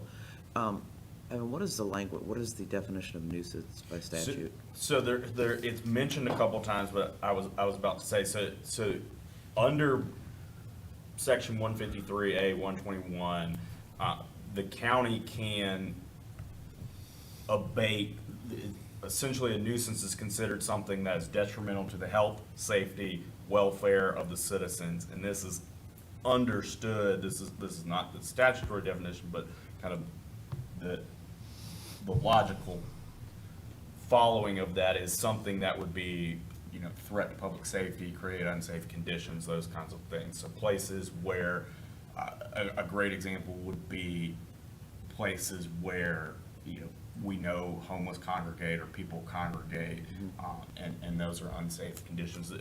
One example that's specifically mentioned in the statute, interestingly enough, is abandoned swimming pools.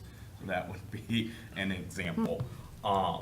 So nuisance is defined in areas, but it's generally anything that's detrimental to the health, safety, and welfare. So we could craft out criteria of what that looks like, and it's gonna be similar to kind of the building code and minimum housing code standards. Okay. Right, and I agree that we should pursue this, and, I frequently say that the primary responsibility of government is to do things for people that they do not have the ability to do for themselves. The individual citizens do not have the ability to establish an ambulance service. You could go on down the list, and I think this is one of those examples, and the dilapidated structures, as you pointed out, is certainly one of them, but I think equally, the abandoned vehicles and the other things, if you've invested your life savings in building a nice home for your family, and the adjacent property owner decides that's where they want to deposit abandoned vehicles and old tractors and whatever the case may be, then that would be just as much of a nuisance and a detraction to the value of the other homeowner's property, which that's not fair either. Let's say if I didn't like Commissioner Workman and I wanted to go out and buy a lot next to where he lives and park a half dozen old vehicles and just walk off and leave them there, that would have a detrimental value to what he's worked to build, to establish. Yes, and we will get dragged into some neighbor disputes, because that often happens. Not that they bought something special, but a neighbor dispute happens, and all of a sudden, all kinds of random things get on the property lines. Right, So, right. Whether or not we can deal with all these, we'll have to go through with Evan and determine, the fine line there we're walking. Well, I think that some consistency within the county between what our regulations might be and what the municipalities may already currently be doing would be beneficial as well. So you're interested in upgrading the minimum housing standards? I don't think it's just minimum, it's zoning as well. If you're talking junk cars and dilapidated barns and buildings or outbuildings or whatever, you're gonna have to do something in the zoning ordinance in order to do it as well. Okay. And salvage yards. I would like to see the wording, because my concern is I understand that with some people, it's a financial, but if we're talking about somebody who's just refusing to work with us, just so their lot gets cleaned with taxpayer dollars, I'm not in favor of that. So I would like to see at least the wording. It's almost like we're rewarding somebody because they're refusing to do the right thing. Well, don't forget, there'll be that lien on their property. They won't be able to. So I just want to see the wording. Yeah. I'd like to see it distinguished a little. Yeah, I mean, honestly, if there's a responsible party around, they usually take care of it. We can usually get to some agreement. And if there is a financial issue, we do work with them.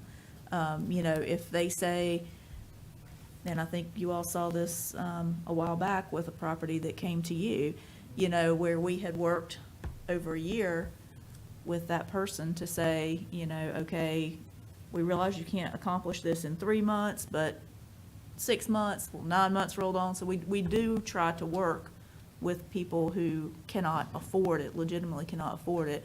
And but keep in mind, meantime, you will be getting calls because it's not happening fast enough for the neighbor. But we don't just press them when they don't have the financial capability to do it. Okay, so have you gotten what you needed? I think so. Okay. We'll work on some revised language in the zoning ordinance and bring that back to you. I think our building code stuff will stay essentially the same, and we will start working toward developing a budget to bring to you to get funds to be able to pursue it. Very good. Thank Thank you. Okay, item 3.10, budget revision for Adult Protective Services Essential Fund, and we're glad to have Anthony Hodges for that item. Good afternoon, Commissioners. Thank you for allowing me to come and speak with you today. Just for a little bit of background, a little over a year ago, the Division of Aging and Adult Services, through some of their ARPA funding, established the Adult Protective Services Essential Services Fund. And this fund was set up basically for those individuals where we would receive an adult protective service referral, and then after screening that in and doing an evaluation, determined and substantiated that either abuse, neglect, or exploitation had occurred, then these funds were set up for those individuals to help provide additional services potentially to help resolve that situation. In the initial allocation, Cabarrus County received a little bit over $15,000, and I came to you, like I said, about a year ago, got approval for that. And that we had until December 31st of last year to spend that funding, and we did. We spent that funding for our clients, mostly providing potentially like extra services, additional like CNAs coming in to help in the home for those individuals that need those type of care and those type of things. And used, like I said, used up all the funding. The Division of Aging and Adult Services has now came out with an additional allocation for Cabarrus County. That's $3,943, and that's for us to spend. We have until June 30th to spend that. There is no county match for that, so I'm just asking for a approval of the budget amendment to add that to the budget. No. Just a quick question. You Yes, said ma'am. June 30th. Is that this fiscal year Yes. or, okay. This fiscal year, yes, ma'am. It won't take much to spend that No, amount sir. of. No, sir. Yeah. We'll get it spent. Okay, any other questions? All right, thank you, sir. Okay, item 3.11, Transportation 5310 Elderly and Handicapped Grant. Happy to have Bob Bushy with us for that item. Good evening, Commissioners. This is a grant that we have been using for several years. It's a federal grant that covers transportation needs for the elderly and handicapped citizens of the county. This year, we will complete approximately 14,000 trips, with 7% of those being dialysis and cancer treatments. The money is passed down through the city of Concord by the federal government, and then they put it out for a call. It's a competitive grant.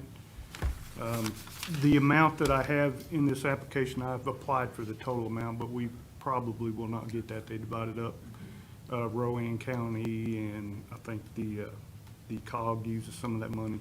But I always apply because I don't know what we'll get. Traditionally, we'll get about $60,000 of that grant. So we're applying for that again. This does not require a public hearing. Okay, questions for Mr. Bushy? I was just gonna see, could you repeat the numbers? That was a lot of numbers that's a lot of people. I'm sorry. We will be completing this year around 14,000 trips, and 7% of those are for dialysis and cancer treatment.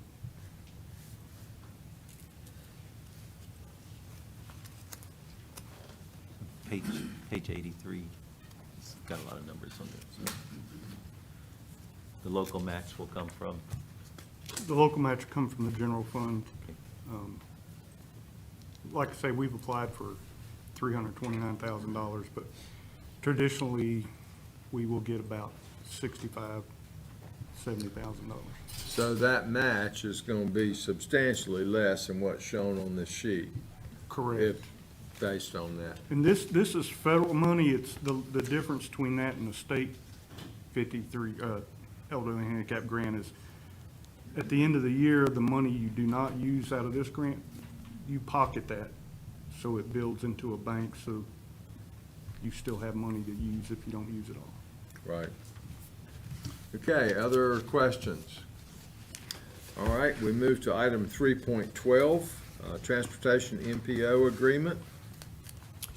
As we transition to become a direct recipient from the federal government and the state has, requires this as well, it's basically an agreement with our MPO to share data, goals, strategies, basically agreeing to work together as we continue this transition to the large urban 5307 funds. Okay, commissioners, you have questions on that item?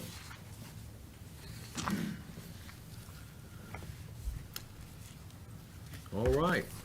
Thank you, sir. Thank you. Okay, we move to item 3.13, Early Childhood Education Grant. I don't think Carla is with us. You gonna be have me. That, okay, we won't call you Carla. So this is a $3,000 grant from the Hunt Institute, and this is to help facilitate activities related to developing a local, data-driven early childhood education strategic plan. No county match. Questions on that one? Just two questions.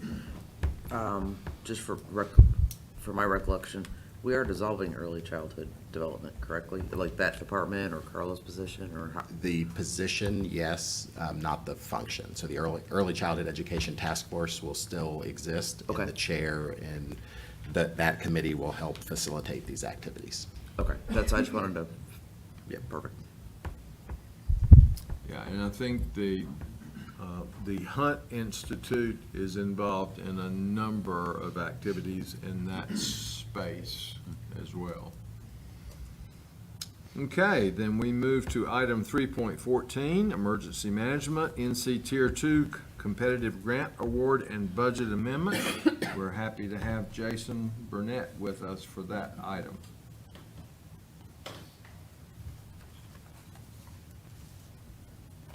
Good evening, Commissioners. Emergency Management has been awarded a North Carolina Tier 2 competitive grant award that requires a budget amendment. Tier 2 is an annual federal report that is mandatory for facilities to file that goes directly towards the storage of their hazardous materials and hazardous chemicals.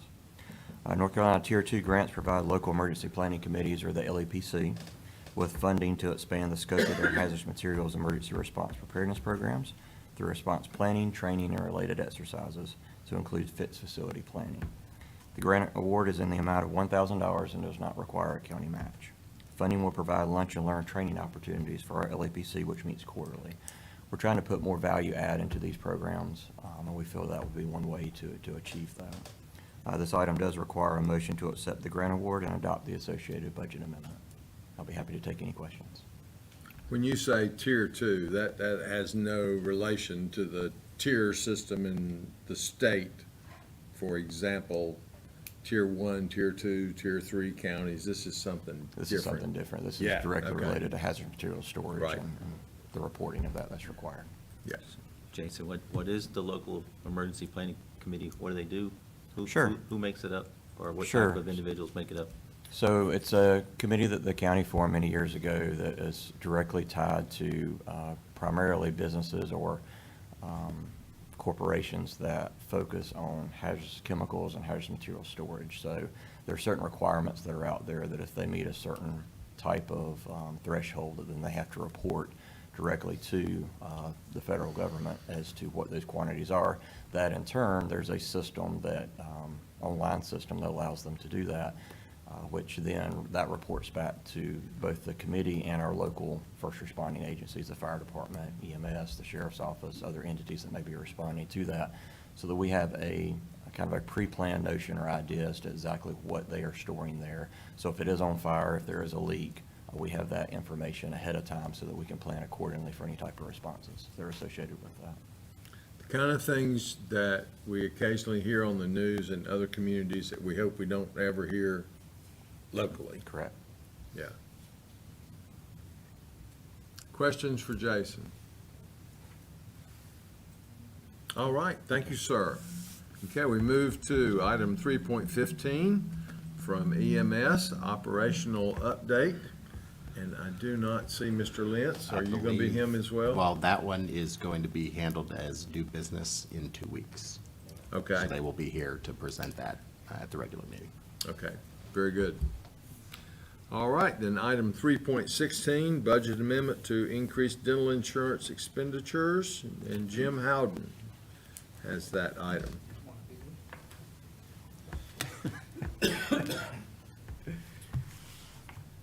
Good evening, Commissioners.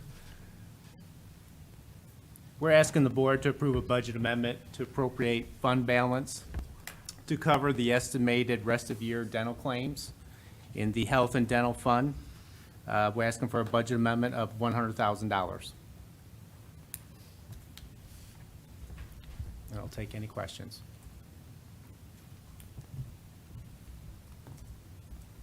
Okay, so I'm seeing this $202,000 figure here. That was the total. Yeah, that is the balance of the fund balance within the Health and Dental Fund. So these are not general funds, these Right. are money set So, aside. yeah, we're talking about the fund balance in that program. Yes, sir. That's where we're transferring from. And Yes. and for context, the fund balance in there is all generated from employee premiums. So there's no county money in that. That's all employee contributions that have accumulated over the years. Right. And so this is basically using employee money to pay the claims. Yeah, so every employee that has dental insurance, that is an add-on that they choose to pay for Yes, sir. themselves. Yeah. Okay, any other questions? Okay, Mr. Howden has the next item as well, budget amendment to additional tax turnover to the fire districts. Yeah, again, we're asking the board to approve a budget amendment to increase the fire district property tax turnover and the corresponding property tax collection increases for the rest of the fiscal year 2023. The total budget amount is $426,500. And I'll take any questions. And that is for taxes that have come in higher than we budgeted Correct. for. Correct. Either a better collection rate or the valuations are a little bit higher. And these are funds for the fire district. This is their money that we collect for them. We're just turning it over. Great. Any questions on that item? All right, thank you, sir. Thank you. Okay, item 3.18, acceptance of National Highway Traffic Safety Administration grant. Happy to have our folks from the sheriff's office with us to talk about that one. We've got James Bailey down here, but I think they sent a better contingency. Good evening, Commissioners. As you know, I'm Tessa Burchett, and what we're doing is asking for your permission to accept a grant from NHTSA, National Highway Safety, Traffic Safety Administration, that would essentially help us send off blood kits from impaired driving arrests to a private lab. I have with me one of our resident experts in impaired driving enforcement. There is a backlog at the state lab, and therefore we're very much behind. So I'm going to ask Eric to explain a little bit more about the grant. So I was approached actually by NMS Labs working on behalf of NHTSA to help allocate the funds for this. And after I got approached during my drug recognition expert in-service training conference, I started working on this. And through this process, I got approval from the from the district attorney's office, because right now the state of North Carolina Crime Lab, which is where we send all of our blood testing kits to, is approximately 26 months behind when it comes to drug impaired driving enforcement blood testing. So that's why we've seen a huge backlog. And then we have, on the district attorney's side of things, then they're having to come into some type of agreement, or even to the point where we may have to have a probable cause hearing to continue that case even further than the 2 years, with it being a misdemeanor charge of driving while impaired. So there's no county match. It's a grant of $26,500, and we could immediately put that into place to start sending these blood kits off to a private lab. 26 months is what you said? Yes, sir. Right now, the state crime lab, which is where we currently send all of our testing to, they're 26 months for drug impaired driving. When it comes to alcohol impaired driving cases, which right now, just in my experience, whenever I've started doing my driving while impaired enforcement, is you're seeing a lot more combination effects. You're seeing people take a little bit of alcohol and then mixing that with their pain pills or with their antidepressants or things of that nature. So they might show as an 04, but whenever they get taken before myself or another drug recognition expert or causing a collision or something to that effect, they're actually impaired on a substance other than alcohol. And so that inundates the state crime lab. And once again, it results in 26 months of waiting. And so I've heard discussion over the last couple of weeks about lowering the limit for an infraction. Does that make that wait time longer? Or is that just, that really doesn't affect these drug alcohol combination cases? No, sir, or- that wouldn't affect it. If anything, that would actually increase the alcohol testing portion, if anything. Because right now, the only state that's doing that, just to get a little off tangent, is the state of Utah. They have lowered theirs to a .05 BAC for that state. And that's what they're proposing for North Carolina? That's the proposal. Yeah. And so we have how many billion-dollar surplus in state funds, but yet it takes 26 months to process a sample? That doesn't exactly sound right. So I had the opportunity to go to a Prosecuting the Drug Driver conference, and it was a week-long event that the sheriff's office sent me to last year, and I got a chance to meet with prosecutors from all across the state of North Carolina, as well as people from the state crime lab. And one thing that I've learned is, it's no secret that when you are comparing a government entity to a private lab, the private lab's going to pay more money. So they're struggling with keeping people working on the state crime lab level at a state salary. So they're losing people, thus increasing their workload. You might have one technician working on, 100 cases at one time, and that may be skewed way too low than what it actually is. But when I had the chance to speak with these technicians, it was insane, just their workload and they're also responsible for testifying in court from that workload. Oh, wow. So that means they're having to travel all over the state. So fortunately, the state of North Carolina just passed, and we're one of the few counties, there's only 6 counties that have started this. And that is allowing the testimony from a state crime lab representative through online communication, through a video conferencing, through district court. Right. However, once again, if that becomes something that goes to Superior Court, they do have to travel to that county of jurisdiction. Well, I mean, I think it goes without saying, and certainly everybody else can express their opinion, that we would definitely welcome this grant. But what you just explained kind of helps to reinforce the conversation we had earlier in the meeting regarding our salary study. Right. So I would say that we're setting a good example that the state should follow. Yes, sir. But any other comments or questions? Is the private lab in North Carolina, or is it? So they have several labs all throughout the United States, but they do have a lab in North Carolina. And this will change our turnaround time for drug impaired driving cases from 26 months to 2 weeks. Okay, any other questions? Okay, then we move to item 3.19, dedication of bridge in memory of Lieutenant Robert J. Urey, and Tessa has that item as well. Yes, I'll be presenting that as well, and what I'd like to do is read this resolution in reference to renaming the bridge, or naming the bridge on Highway 2427 in Midland over the Rocky River after Lieutenant Robert J. Urey.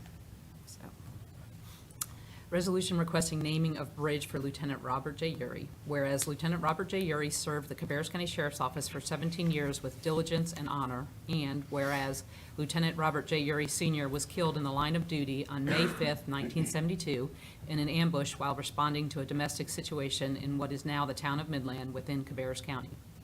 Whereas Lieutenant Robert J. Urey Sr. was 49 years old at the time of his death, and this was the third line-of-duty death for the Cabarrus County Sheriff's Office. Whereas Lieutenant Robert J. Uri Sr. was survived by his wife, Myra Uri, daughter Ann Uri Griggs, and son Robert Uri Jr., all of who remained in the town of Midland. Whereas the actions and career of Lieutenant Robert J. Uri Sr. serve as a worthy example for all citizens of Cabarrus County, and a fitting memorial to his memory has been requested and is well-deserved and long overdue. Now, therefore, be it resolved by the Cabarrus County Board of Commissioners that it hereby requests that the North Carolina Board of Transportation name the Highway 2427 bridge over the Rocky River in Midland, which are bridges 341 and 22, in the honor and memory of Lieutenant Robert J. Uri Sr., and that appropriate signage be placed at that site. So the request is that, of course, this would take place, hopefully, at the anniversary of his death, which is May 5th.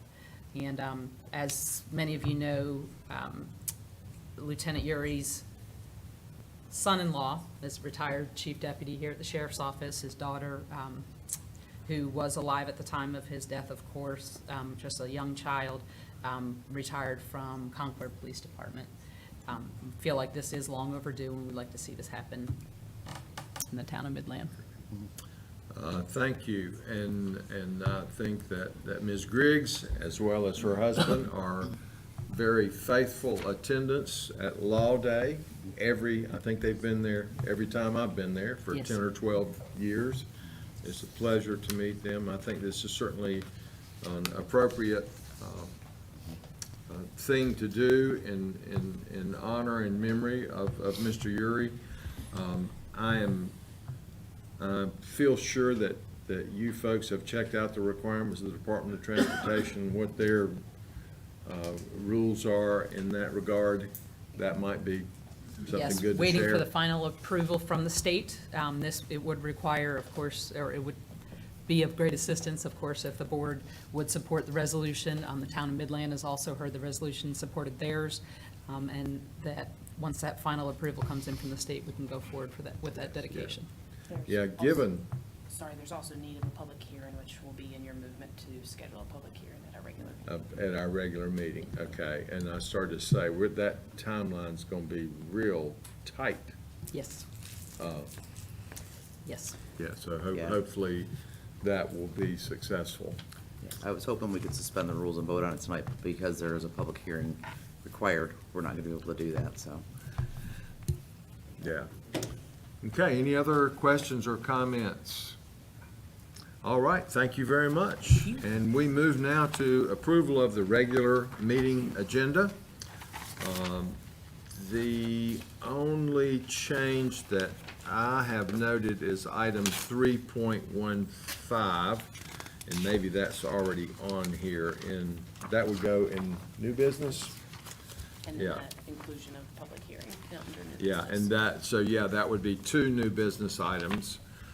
3.15 would move to new business, and the public hearing for 3.19 also would move to new business. And so unless someone else has additional items, then I would entertain a motion to approve the regular meeting agenda with the two additions to new business that I just mentioned. Second.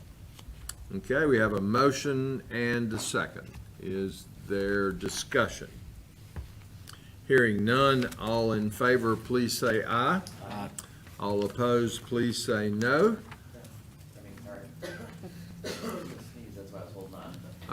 Okay, so that was 3 yeses and 4 yeses and 0 noes. We do have need of a closed session tonight. So at this time, I would entertain a motion to go into closed session as authorized by North Carolina General Statute 143-318, 11A, 3, and 4, to discuss pending litigation and economic development.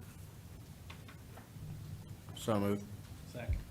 Okay, we have a motion and a second. Any discussion? Mr. Chairman. We have to Can acquisition you of add property as well. 5 for real property to that motion? Yes, and add to that motion acquisition of real property. Yeah, that is the- And do we have a acceptance and the second? Very good. Any discussion? All in favor, please say aye. Aye. All opposed, please say no. We are now in closed session. Thank you to everyone that has joined us online or on television tonight. I will mention once again, Thursday, April 6th, this coming Thursday, here at the Governmental Center, our recognition of Central Cabarrus High School men's basketball team at 6 p.m. So we hope to see all of you there. Thank you.